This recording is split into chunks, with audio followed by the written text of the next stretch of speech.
Hello, xin chào các bạn đã quay trở lại với review 5 phút. Ở cuối tập trước, sau cuộc trò chuyện với Lâm Thủ Nhất, Trần Bình An càng khẳng định một điều chắc chắn là Thôi Đông Sơn là một kẻ có lòng dạ thâm sâu, âm mưu thâm độc.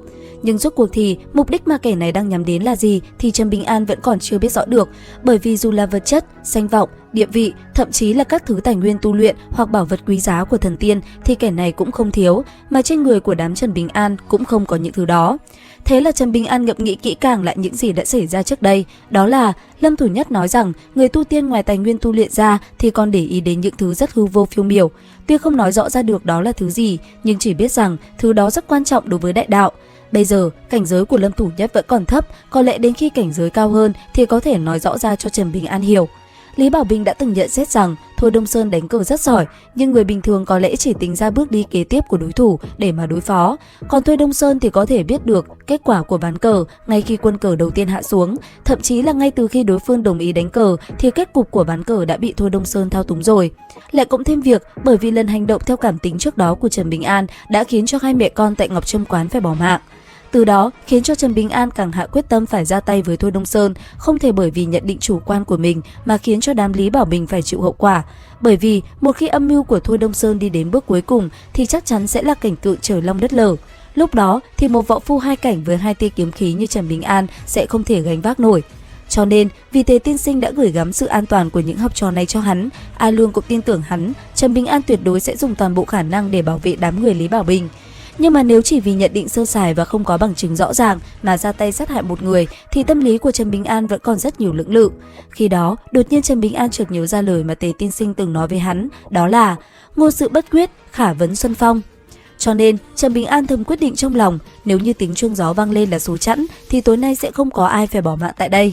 Tiếng chuông gió sau đó vang lên, đinh linh, đang. Kết quả cuối cùng, Thôi Đông Sơn sẽ vinh dự được hưởng thụ hai sự kiếm khí của Trần Bình An. Mọi chuyện sẽ diễn ra cụ thể như sau.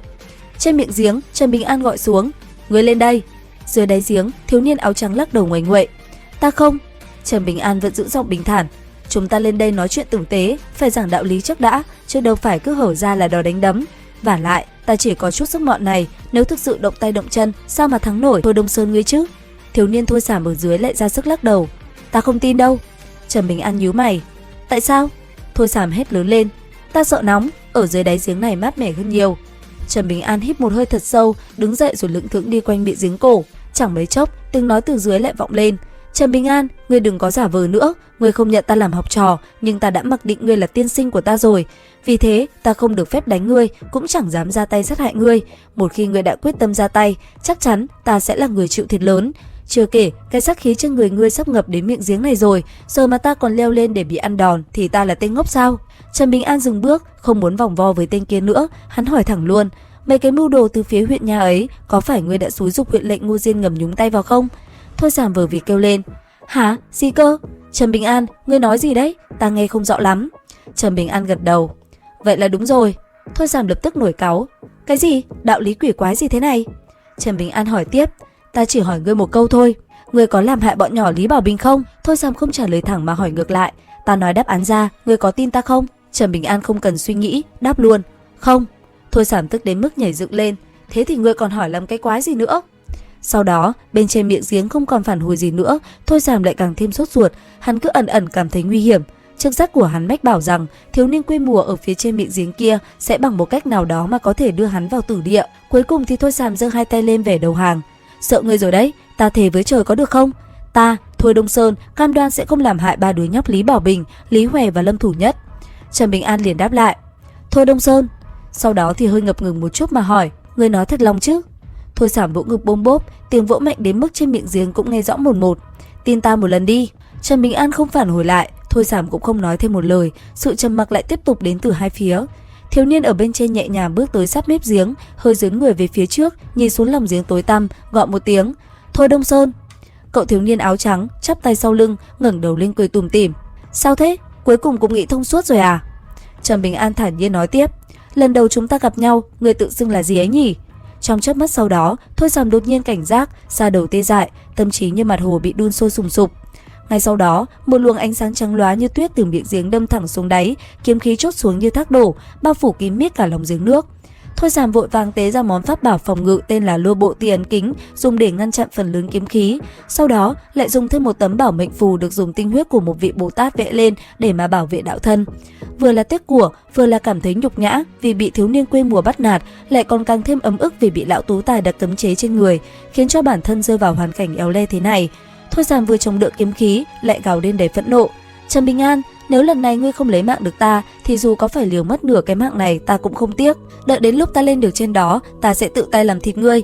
Ta sẽ bóc tách hồn phách của ngươi ra từng chút một, khiến ngươi phải sống không bằng chết trong suốt 100 năm. Cùng thời điểm này, đồng thời cũng có một trận chiến đang diễn ra tại một địa điểm vô danh nằm ở phía tây của Bảo Bình Châu.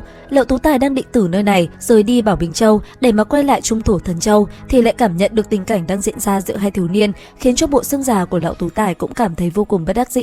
Sau đó, lão tú tài nhanh chóng xác định được địa điểm diễn ra cuộc chiến, cho nên đã dùng thần thông xúc địa thành thốn của đạo gia để đi đến đảo Lôi Nhai. Đó chính là vị trí mà lão Giao Long xuất hiện trong tầm 12 đấy các bạn. Nhưng ngay vào lúc này, lấy vị trí lão tú tài đang đứng làm tâm điểm, bán kính tầm 10 dặm, từ đó tạo lên một đường biên hình tròn có biên giới là từng sợi, từng luồng kiếm khí thoáng ẩn thoáng hiện giữa hư không. Hàng ngàn hàng vạn luồng kiếm khí tập kết lại, ngưng tụ lại thành một tòa kiếm trận hình tròn khổng lồ, uy thế kinh động lòng người.